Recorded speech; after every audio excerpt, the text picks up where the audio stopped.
Ako si Jolito Barquez, nakatira sa Naik, Cavite. 43 years old na ngayon. Dati po akong teacher sa school. Ngayon dumating yung pagkakataon na yung project ng gobyerno na magpalawak ng kalsada. Yung tinamaan po yung bahay po namin doon sa Parañaque. So nag-decide kami na i-grab na yung opportunity na makuha yung pabahay. Kaso lang, ma-sacrifice po yung trabaho ko kasi nasa Pampanga. So kailangan mag-resign ako. Kaso lang paglipat namin dito, wala kaming hanap buhay. Nag-umpisa kami, nagluto mo ng 1 kilong kanin, display sa labas, tapos nagluto ng talong, ginawang torta, kung ano-ano mang pwedeng mapagsimulan. Di nag-click. So nag-try kami ng sari-sari store. Ang benta lang po namin sa isang araw, minsan 500. Benta yun, hindi kita. Kumbaga hindi makakaraos sa pangangailangan sa araw-araw. Tapos may nakilala kaming nagtitinda ng turon. Inintroduce niya sa amin. So nag-try kami ng misis ko. Sa awa ng Diyos, nagustuhan ng tao. May nag-try. Try isa, 5 piso. 5 piso muna. Pag nakatikim, bili ulit, 20, 30, galon. So naubos po siya. Sunod na araw, nagluto ulit kami. Una, sa gabi pa lang, hinihiwa na po namin yung keso. Tapos, yung wrapper, hinihimay na po namin yan. Tapos, kinabukasan, kailangan namin gumising ng alas 4 ng madaling araw para maabutan namin yung mga saging na mura. Pagdating dito sa bahay, doon na kami ni Manang mag-start ng magbabalot ng turon. Dapat maluto siya ng 11:30.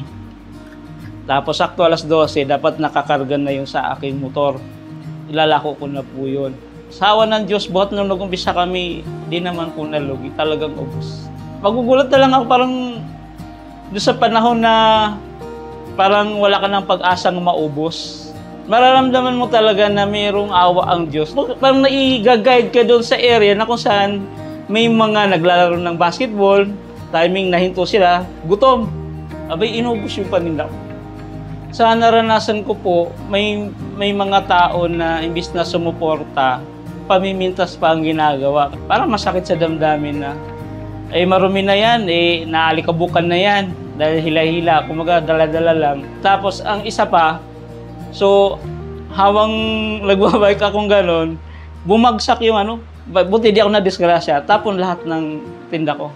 Nung una, talagang nakakahiya dahil teacher ka kumbaga, tapos mauwi ka lang sa magtitindak ng turon.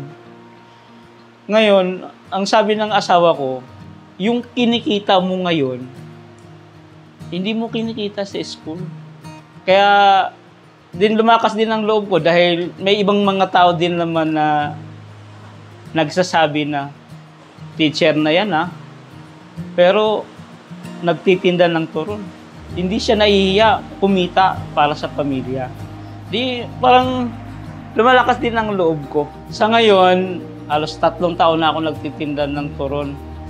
Sa awa ng Diyos, nakabili po kami nitong Smart TV. Itong bahay po namin ay napasa-ayos namin.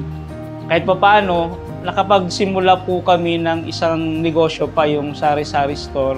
Sa tuwing nagtitinda ako, alam kong may Diyos na gumagawa ng paraan para ako sinamahan yung ang aking hanap buhay na kung saan dito kami kumukuha ng aming mga pangangailangan sa araw-araw.